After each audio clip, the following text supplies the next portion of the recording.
यस्य स्वं स्वभावाप्ति यस्य स्वं स्वभावसाक्षीरभावते कृष्णकरुणाम् अक्षयं परमात्मानं ज्ञानमूर्ति नमामि तं ज्ञानमूर्ति नमामि तं ज्ञानमूर्ति नमामि तं गुरुवापन्तु नित्यं ज्ञानदर्शननायका चारित्राण गंभीरा मोक्षमार्गोपदेशिका मोक्षमार्गोपदेशिका मोक्षमार्गोपदेशिका। जो बोलो अनंतानंद सिद्ध परमेश्वरी भगवान की जय। बोलो देवादिदेव श्री आदिनाथ भगवान की जय। जय बोलो चिंतामणि पार्श्वनाथ भगवान की जय। जय बोलिए महावीर भगवान की जय। जय बोलिए परम पूज्याचार्य श्री विमल सागर जी सन्मत सागर जी महाराज की जय। जय बोलिए परम पूज्य गणाचार्य गुरुदेव श्री विराग सागर जी महाराज की जय। जय बोलिए परम पूज्य पट्टाचार्य श्री विशुद्ध सागर जी महाराज की जय। जय बोलिए परम पूज्य गणधर मुनि श्री विवर्धन सागर जी महाराज की जय। जय बोलो तीन कन्नों कर्म राजों की जय। जय बोलो परम पूज्य 108 श्री विश्वनायक सागर जी महाराज की जय। मुनि संघ की जय। नमो स्वराज जी। बंधु परम पूज्य गुरुदेव गणाचार्य श्री विराग सागर जी महाराज जिन्होंने मुझे शिक्षा देकर मेरे को वो उपकार किया है, उनकी सानिध्य में रहकर मैंने जो कुछ ज्ञान प्राप्त किया है उसमें से आपको कुछ बताने का प्रयास करूंगा। उनके श्री चरणों में त्रिवार नमस्ते करते हुए अपनी बात को कहूँगा।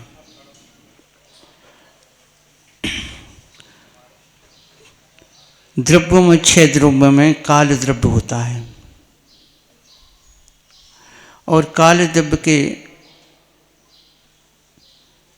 2 भेद बताए हैं, एक अवसर्पणी काल, एक उत्सर्पणी काल।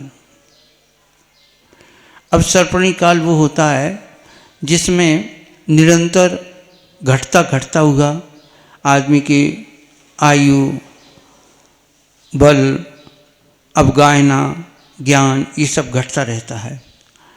दूसरा काल होता है उत्सर्पणी काल जिसमें बढ़ता हुआ रहता है। वर्तमान में जो काल चल रहा है वो हुंडा अवसर्पणी काल चल रहा है और इस हुंडा अवसर्पणी काल में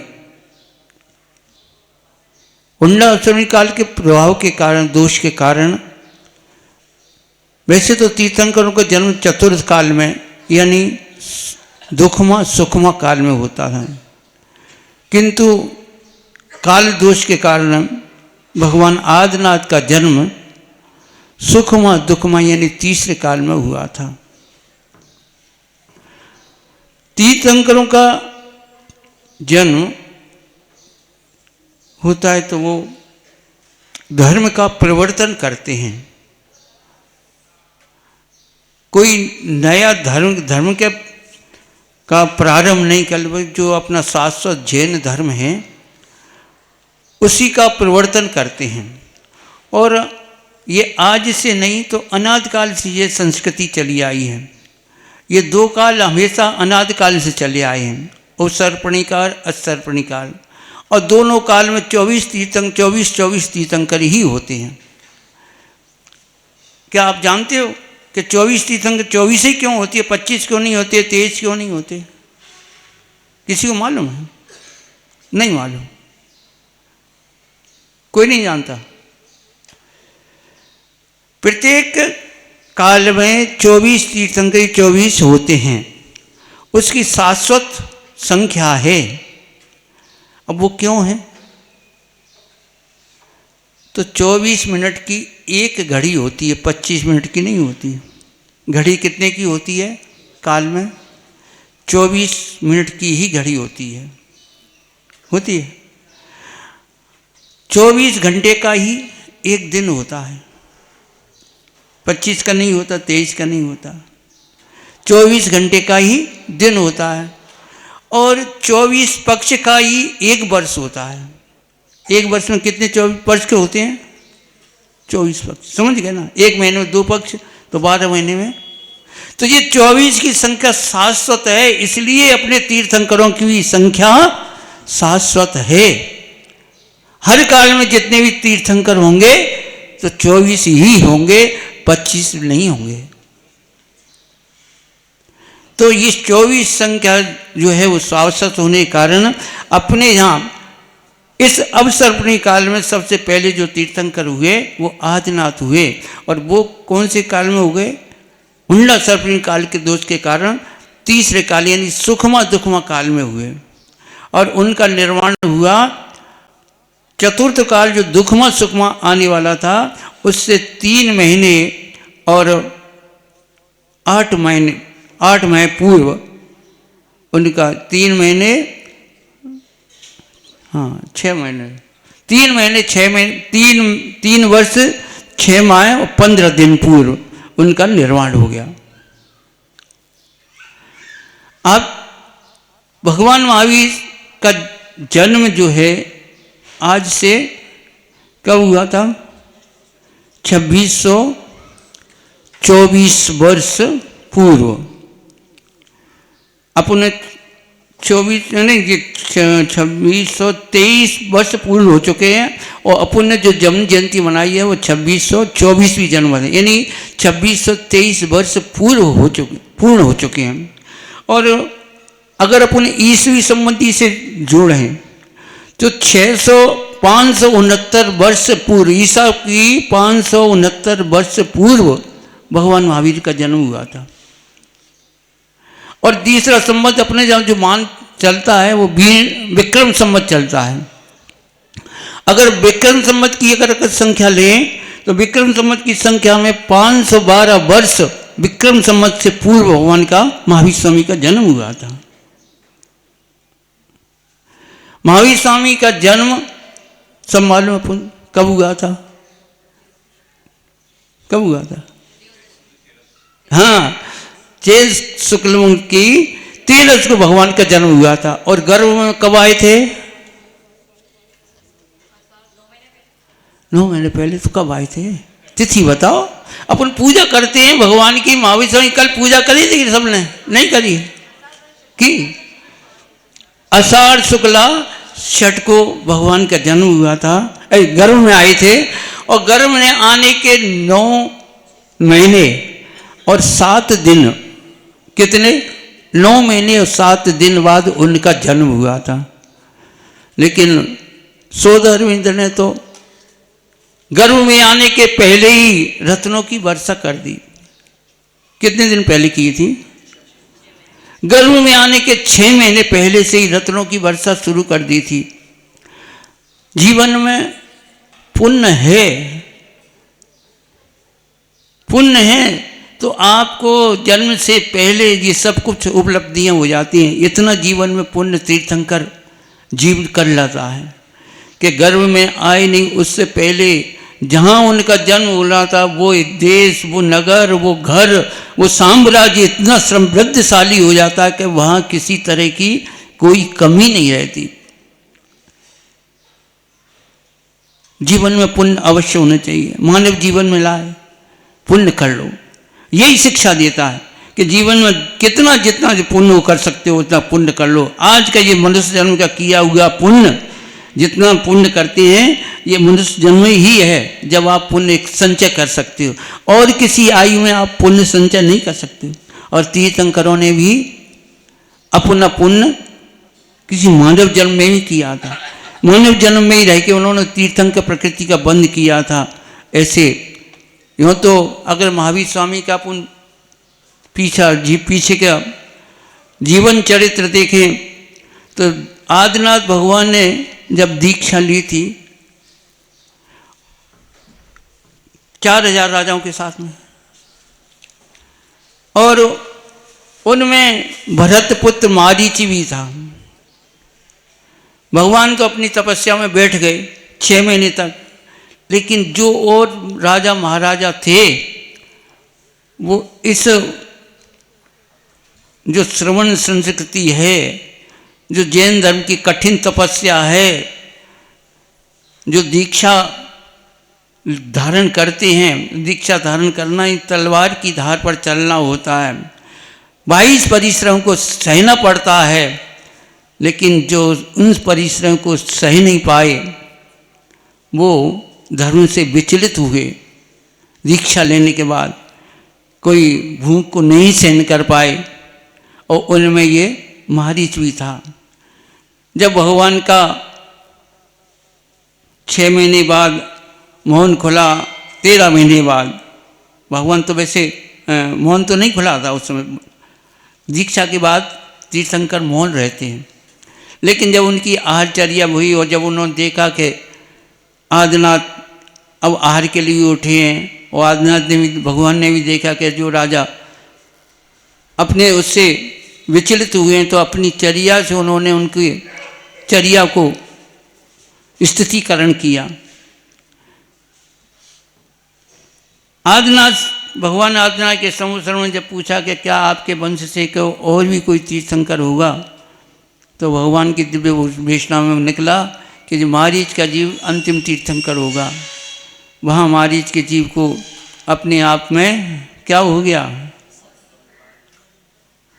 महान कसाय जागृत हो गई, मैं तीर्थंकर, और वहाँ से निकल लिया। वहाँ से निकलने के बाद अनेक कितने मिथ्या मद चलाए, और अंत में ये सब कुछ होने के बाद भी उस जीव ने अनेक पर्याय ग्रहण करी, अनेक बार नरक गया, अनेक बार स्वर्ग गया, अनेक बार मुनि दीक्षाएं धारी, लेकिन जब अच्छा योग आता है, शुभ योग आता है, तो अच्छे नियम भी उसको मिल गए, निमित्त भी मिले, और निमित्त पा करके उसने फिर इस मार्ग पर चला, और मार्ग पर चलने के बाद में तीर्थंकर प्रकृति का बंध किया, और फिर अच्युत स्वर्ग से, कौन से स्वर्ग से आए थे महावीर स्वामी गर्भ में, कौन से स्वर्ग से, अच्युत स्वर्ग से क्षय हो करके और माता त्रिशला के गर्भ में आए। क्या आप जानते हो महावीर स्वामी किस साम्राज्य में जन्म हुआ था? साम्राज्य कौन सा था नहीं मालूम, केवल आपको नगर मालूम है। वैशाली साम्राज्य के कुंडलपुर में, और उनका वंश था नाथ वंश, इक्ष्वाकु के कुल था, लिच्छवी जाति थी, कश्यप गोत्र था। इसमें भगवान का जन्म कब हुआ? चैत्र सुदी 13 के दिन, 13 के दिन हुआ, दिन में नहीं हुआ, तो 13 की रात्रि के तीसरे पहर में हुआ था, और उत्तरा फागुनी नक्षत्र में हुआ था। उस समय सूर्य जो है वो कन्या राशि में था, यानी उनकी कन्या राशि हुई। और दिन कौन सा था मालूम? नहीं मालूम। सोमवार का दिन था। ये सब मैं इसलिए बता रहा हूँ कि ये छोटी बातें हैं, लेकिन अपन भगवान के बारे में नहीं जानते। कौन सी राशि, कौन से दिन हुआ था? सोमवार के दिन हुआ था। भगवान का जन्म सोमवार के दिन हुआ था, और 9 महीने 7 दिन बाद जन्म लिया था। भगवान का अभिषेक पांडुकशूला पर हुआ, उत्सव मनाया गया। धीरे धीरे वृद्धि को प्राप्त हुए। जैसे जैसे उनकी वृद्धि होती गई, जैसे उसी हिसाब से देश में खुशहाली में वृद्धि हुई, और अन्य सब चीज़ों में वृद्धि हुई। इसलिए वृद्धि होते हुए देख करके सभी ने उनका नाम क्या रखा था? वर्धमान। भगवान के 5 नाम रखे गए थे। बताओ कौन कौन से नाम थे? इस सबको मालूम है। तो वर्धमान तो हमने बता दिया। महावीर कैसे हो रखा? महावीर एक हाथी को उन्होंने जो हाथी हो जाते हैं कभी कभी, हाथी मचल गया, उपद्रव मचा रहा, लेकिन जैसे ही महावीर के सामने आया वो शांत हो गया, तो लोगों ने महावीर नाम रख दिया। सन्मत में रखा के दो रिद्धिधारी मुनियों का, उनकी शंका का समाधान उन्होंने किया, इसलिए सन्मति नाम रखा।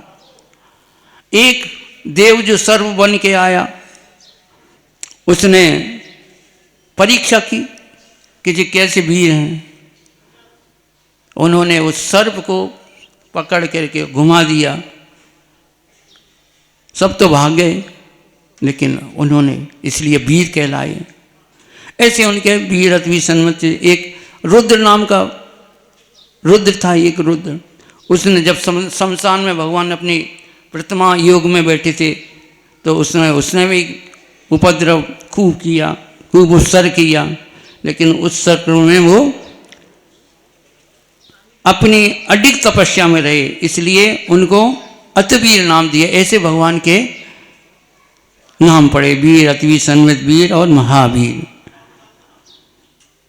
युवा अवस्था को प्राप्त हुए, तो जब युवा घर में बालक बड़ा हो जाता है तो हर माँ बाप क्या समझते हैं कि इसकी शादी करें। जो भोगी विलासी होते हैं, जो संतान चाहते हैं कि हमारा कुल बढ़े, ऐसे माता पिता भी, हर माता पिता ये चाहता है कि हमारी वंश की वृद्धि हो। तो राजा सिद्धार्थ ने और माता त्रिशला ने भी लड़की देख ली, शादी की तैयारी करने लगे। जब मालूम पड़ा सिद्धार्थ उनको, महावीर को, कि जी क्या हो रहा है, तो बताया कि आपके विवाह की तैयारी हो रही है। उस समय जो देश की स्थिति थी, अहिंसा का तांडव चल रहा था। धर्म के नाम पे पशुओं की बलि, मनुष्यों की बलि तक दी जाती थी।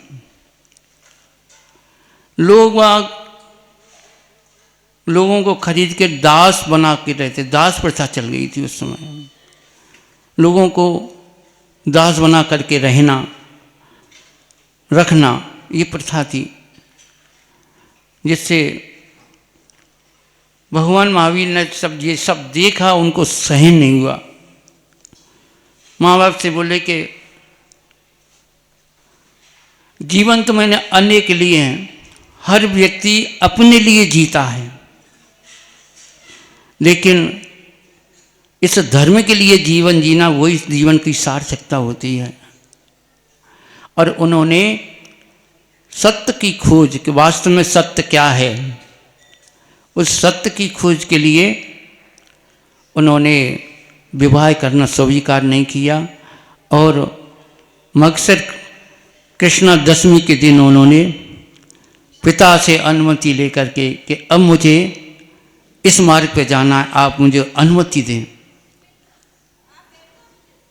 क्योंकि गर्भ से जिनको मालूम था कि ये तो तीर्थंकर बालक है, लेकिन फिर भी मोह होता है हर माता पिता का। सच्चे मार्ग पे जाने के लिए तो हर एक कोई रोड़े अटकाता है, लेकिन कोई गलत मार्ग पे जाने वाले को कोई नहीं रोक सकता। अगर आपके घर का कोई बालक अगर दीक्षा देने जा रहा होगा तो आप उसे रोकेंगे, अच्छे मार्ग पर मत ही जाओ।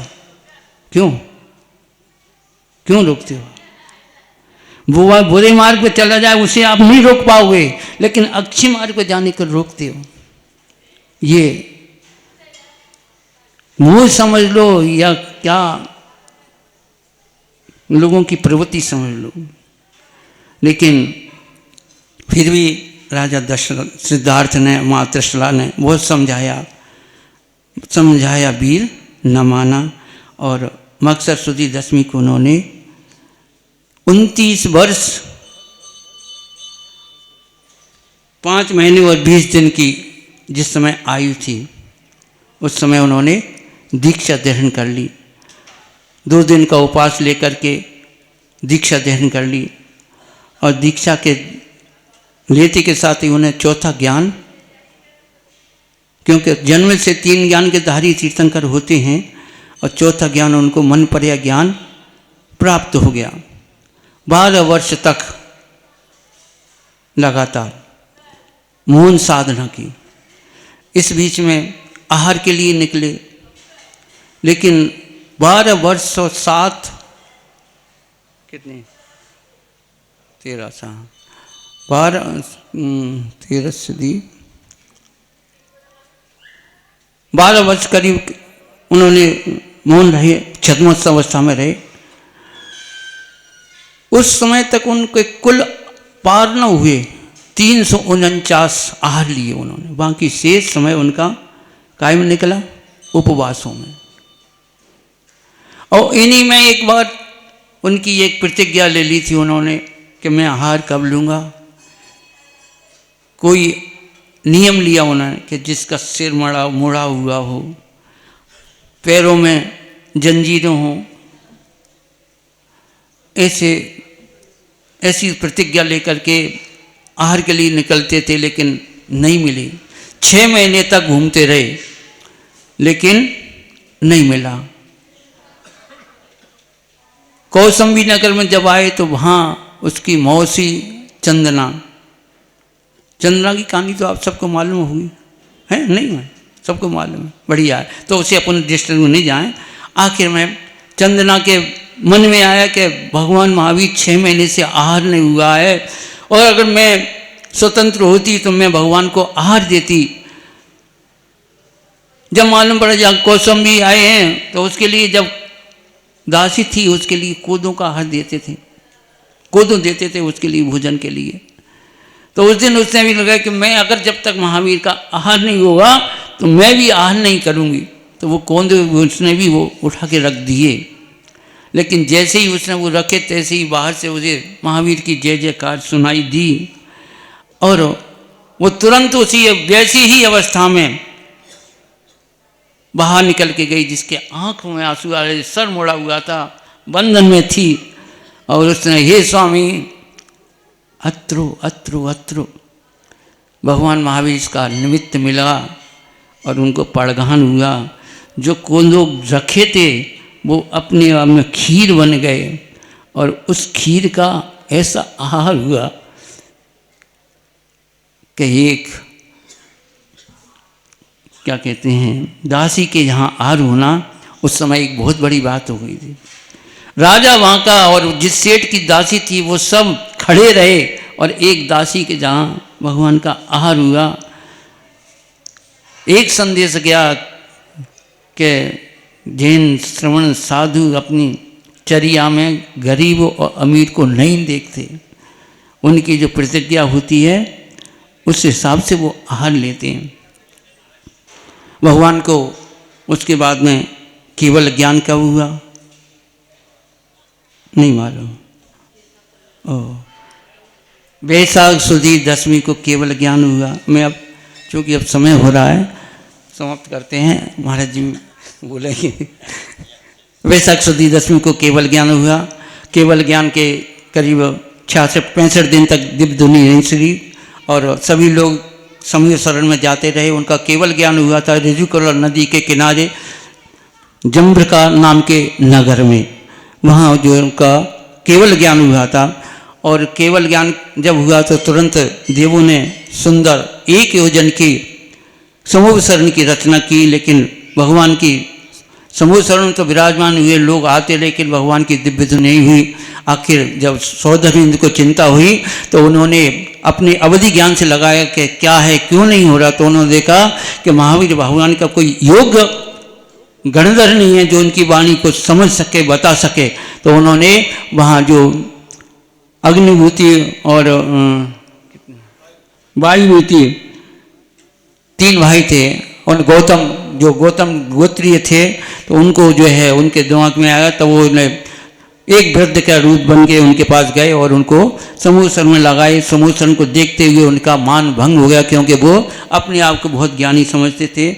और जैसे ही उनका मान भंग हुआ और समूह शरण में पहुँचते एक साथ उन्होंने भगवान महावीर स्वामी का शिष्यत्व प्राप्त कर लिया। वो दिन था आषाढ़ शुक्ला पूर्णमासी का दिन, इसलिए अपन क्या मनाते हैं? गुरु पूर्णिमा, कि उस दिन गुरु शिष्य को गुरु प्राप्त हुआ और महावीर स्वामी को शिष्य मिला, इसलिए अपन गुरु पूर्णिमा मनाते हैं। और उसके दूसरे दिन श्रावण कृष्णा एकम को जो है भगवान की दिव्य धुनी खुली।